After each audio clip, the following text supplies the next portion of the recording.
მუცლის ტკივილი ჭამის მერე ერთ-ერთი ყველაზე ხშირი სიმპტომია. ადამიანების 25%-ს ან ყოველ მეოთხეს აწუხებს ყოველ თვე. ან თითქმის ყოველ თვე. და ბევრი მიზეზი შეიძლება კონდეს, იცით რომ ბევრი რამეა მუცელში ხო, რომ ეს კუჭი, ნაწლავები, პანკრეასი, ნაღლის ბუშტი, ღვიძლი და ფიქრობს ხალხი რომ რისი ბრალია ნეტა. მე გასწავლით 10 ყველაზე ხშირ მიზეზს და როგორ ამოვიცნოთ რის გამოა. აქვე იტყვის ადამიანი რომ ანუ როგორც კი მუცელი წამომტკივდება, ესე იგი ყველა აუცილებლად ნიშნავს, რომ დაავადების გამოა? არა, ასე არ არის, რა თქმა უნდა. თუ ადამიანმა ბევრი ჭამა, ან ცხიმიანი ჭამა და დროებით სიმძიმის, სისავსის შეგრძნება აქვს მუცელში, ეს არ არის, რა თქმა უნდა, დაავადება.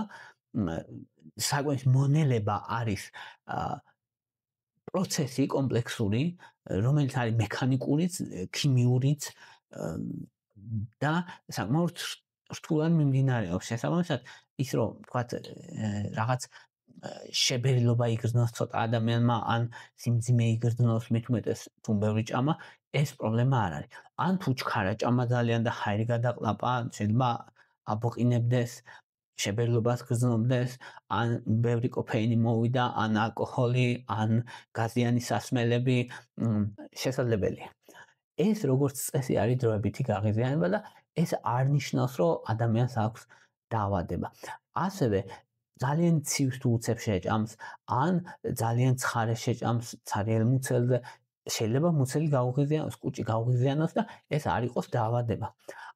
ასევე თუ ადამიანს აქვს ძლიერი სტრესი, შფოთვა და ამას სპაზმი გამოიწვია ნაწლავების ან მუცელში სპაზმის შეგრძნება ქონდა, ესეც არ არის დიდი პრობლემა, იმიტომ რომ სტრესის დროს ვაგუსის ნერვის გააქტიურება ხდება, რომელიც იწვევს მჟავის გამოყოფას კუჭშიც და ნაწლავების მოძრაობასაც. და ეს მოძრაობა, რომელსაც პერისტალტიკა ქვია, შეიძლება იყოს მტკივნეული. ასევე მენსტრუაციის დროს, მაგალითად, ქალებს მენსტრუაციის დროს შეიძლება ჭამის მერე მუცლის ტკივილი ქონდეთ.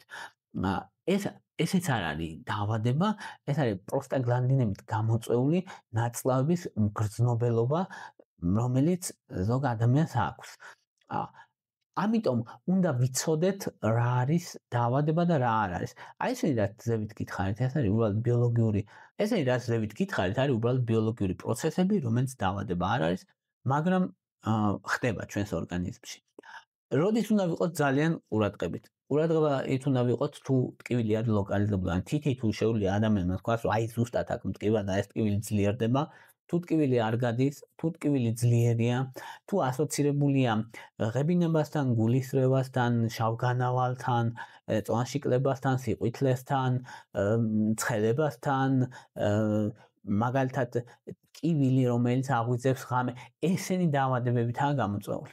ეხლა ვთქვათ, ყველაზე ხშირი მიზეზი მუცლის ტკივილის ჭამის მერე არის ან გასტრიტი, ან კუჭის წყლული. გასტრიტი არის კუჭის ანთება, რომელიც არის შედარებით მსუბუქი. რას ნიშნავს, რომ ზედაპირული კუჭი რო წარმოიდგინეთ პატარა ტომარასავი და ეს ტომარის ანთება შიგნითა ფენის. შედარებით ზედაპირული და კუჭის წყლული არის უფრო ადგილობრივი ანთებაა, მაგრამ არის სიღრმეში შედის. ანუ კუჭის წყლული პატარა, მაგრამ ღრმა ჭრილობასავით არის და გასტრიტი არის კუჭის ანთება, რომელიც არის ზედაპირული დიდ ფართობზე, მაგრამ შედარებით მსუბუქი ანთება. კუჭის წყლული უფრო მკვეთრ ტკივილს იწვევს და შეიძლება ადამიანმა თითით მიანიშნოს, აი აქ მტკივა, ან აქ მტკივა, ეს ტკივილი ძლიერდება ჭამის მერე. ორივე შემთხვევაში გასტრიტის დროსაც და კუჭის წყლულის დროსაც ტკივილი ძლიერდება ჭამის მერე, დაახლოებით 30 წუთში.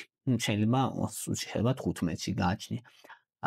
და ეს ტკივილი უფრო შედარებით მსუბუქია გასტრიტის დროს, უფრო ძლიერი და ლოკალიზებულია, ანუ ადგილობრივია კონკრეტულ ადგილზე, უფრო მეტად კუჭის წყლულის დროს. ზოგადად გასტრიტი უფრო მსუბუქ ტკივილს იწვევს, ვიდრე კუჭის წყლული. გასტრიტის ტკივილი უფრო ნაკლებ ხანს გრძელდება, დაახლოებით 1 საათის პარალელში გრძელდება, ვიდრე კუჭის წყულის, რომელიც რამდენიმე საათის განმავლობაში გრძელდება. თუ გასტრიტი აქვს ადამიანს, ძირითადად მაინც ნორმალური მადა აქვს, მაგრამ შეიძლება მადა ცოტა შემცირებული იქონოს, კუჭის წყულის დროს შეიძლება ადამიანს ეშინოდეს ჭამის. იმიტომ რომ ეს საჭმელი გამიუარესებს მდგომარეობას გითხრა.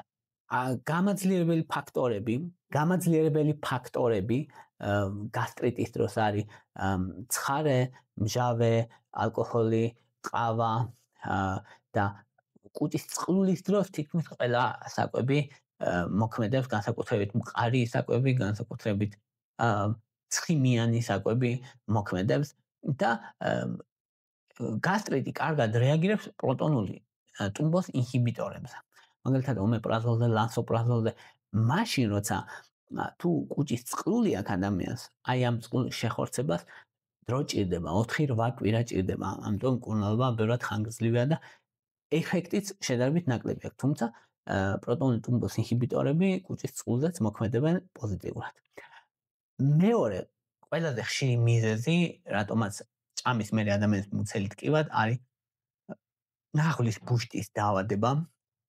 ნაღლის ბუშტი ინახავს ნაღველს პატარა ტომარასავით, მოკლედ როცა ცხიმიანს ჭამ, ეს ტომარა იკუმშება, ნაღველი გამოდის და ზოგადად პრობლემა არ არის მოკლედ, მაგრამ როცა კენჭები ჩდება ამ ნაღველში, ეს კენჭები ფარავს ნაღლის ბუშტის სადინარს, ან გაიჭედება და ეს იკუმშება, ან როცა უბრალოდ ანთებაა შიგნით და გაღიზიანებულია, რომ იკუმშება უკვე მტკივნეულია.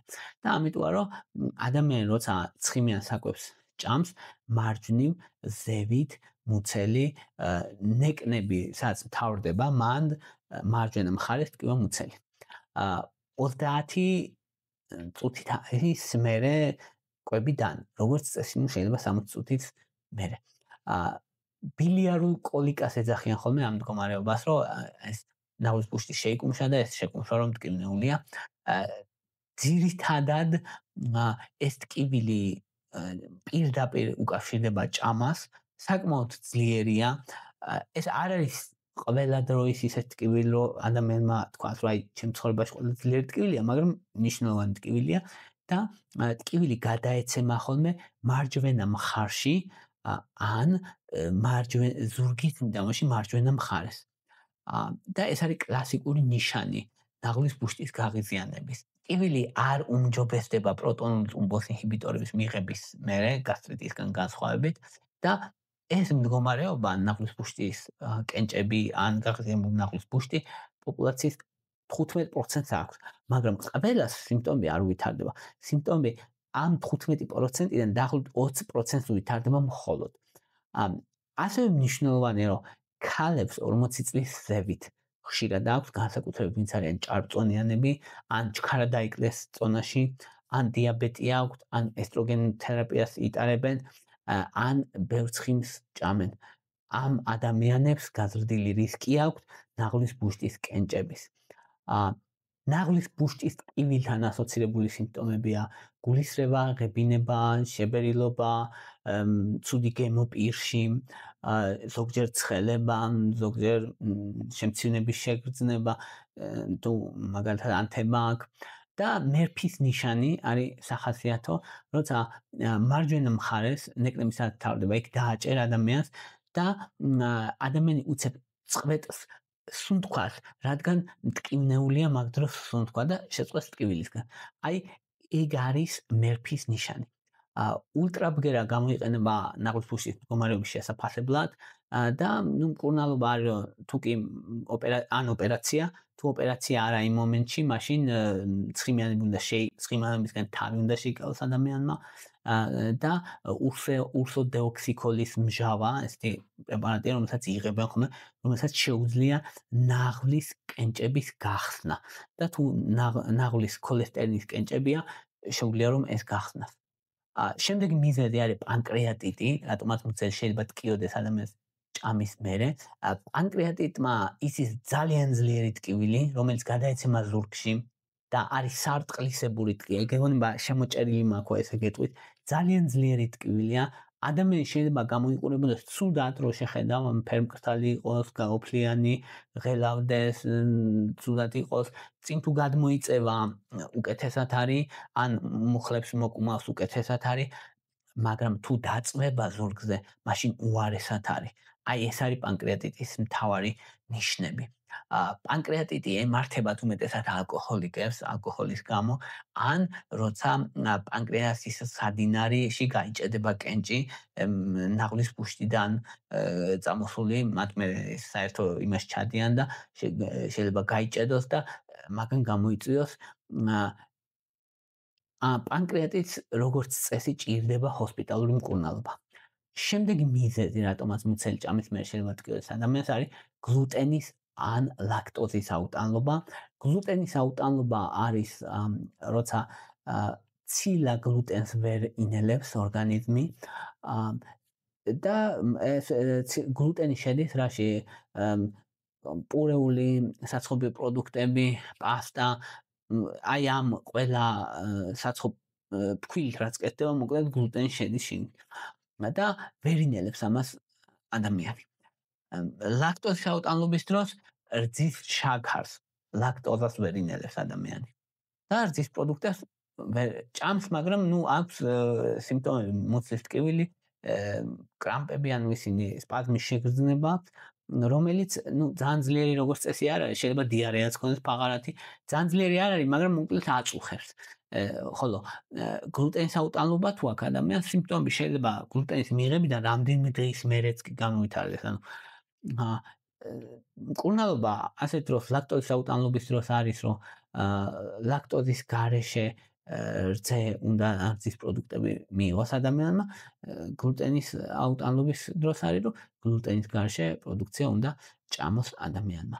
შემდეგი მიზეზი, რატომაც მუცლის ტკივილი შეიძლება იყოს, ეს არის გაღიზიანებული ნაწლავის სინდრომი. გაღიზიანებული ნაწლავის სინდრომი არის ნაწლავის ჰიპერმგრძნობელობა, მოკლედ უფრო ადვილად და მეტად მგრძნობიარები არის ნაწლავი, ვიდრე უნდა იყოს და შეიძლება რომ ჩვეულებრივი სხვა ერთ და იგივე რამე ჭამოს რომ ადამიანმა და ამ ადამიანის გადამეტებული მგრძნობელობის გამო ამას მუცელი აწუხებს, იმას არ აწუხებს. აი ეგ არის გაღიზიანებული ნაწლავის სინდრომი. ტკივილი ცვალებადია, უფრო როგორც წესი მუცლის ქვედა ნაწილში, ანუ ზედა ნაწილში არა, კუჭთან არ არის როგორც წესი ტკივილი. დაახლოებით კვებიდან 1.5 საათის ან 1 საათის მერე ვითარდება, სტრესის დროს ძლიერდება, შეიძლება იყოს მონაცვლეობა დიარეის და შეკრულობის, ხან ფაღარათი კონდეს ადამიანს, ხან შეკრულობა კონდეს და მდგომარეობა როგორც წესი არის ქრონიკული. ტრიგერები არის სტრესი, ყავა, საკვები, რომელიც იწვევს გაზებს, შებელობას, მაგალითად ხილი, არარეგულარული ძილი და ადამიანი თავს უკეთესად გრძნობს, მას შემდეგ რაც კუჭი გავა. ეს არის კლასიკური ნიშანი, ანუ დეფეკაციის შემდეგ უკეთ რო გრძნობს თავს, ეს არის კლასიკური ნიშანი გაღიზიანებული ნაწლავის სინდრომის. შემდეგი მიზეზი, რატომაც ადამიანს მუცელი შეიძლება ტკიოდეს ჭამის მერე არის გასტროეზოფაგალური რეფლუქს დაავადება. ეს არის როცა კუჭიდან მჟავა ამოდის დევით საყლაპავში, აღიზიანებს საყლაპავს და ჩვენ ამას ვგრძნობთ როგორც გულწმარვას და წვის შეგრძნება არის მკერდის ვის უკან, ზუსტად შეუძლია დაიდოს ადამიანის ხელი, რომ აი მკერდის უკან რაღაც წვის შეგრძნება მაქვს. დაახლოებით იწყება 30 წუთში ჭამიდან, ან თუ დაწვება ადამიანი და ეს ძალიან კლასიკური ნიშანია, რომელიც მთლად მიხვდები, რომ გულწმარვა აქვს ადამიანს და რატო ხდება? იმიტომ რომ საყლაპავი მჟავა, რომელიც ამოდის საყლაპავში, აღიზიანებს საყლაპავს. საყლაპავი არ არის გათვლილი მჟავისთვის. აი ამიტომ შეიძლება ცუდი გემო მაქვს ადამიანმა გითხრას პირში, ან რაღაცა ამოდის უკან მაგის შეგრძნება, თითქოს საკვები ამოდის, რეგურგიტაცია ქვია ამას, ხო მართლაც ამოდის კუჭი და ამოდის საკვები და მაგიტო დილით შეიძლება კონდეს ადამიანს ხმა შეცვლილი და ხველება, ქრონიკული ხველება კონდეს. ხმა შეცვლილი, იმიტომ რომ როცა ეს ღამე ძილის დროს ამოვიდა, მცირე ნაწილი ამ კუჭის შიგთავსი შეიძლება შეისუნთქოს და ამან გააღიზიანოს ხორხი და ამიტომ მიკრო ასპირაცია ქვია, აქ ისეთ რაოდენობას კი არ ყლაპ, ისა შეისუნთქავს ადამიანს, რომ ბრონქები დაეხშოს. მიკროსკოპული რაოდენობით კლაპავს და ამიტომ. და ამან შეიძლება გამოიწვიოს ხველაც და აი ეს ხმის ჩახლეჩაც.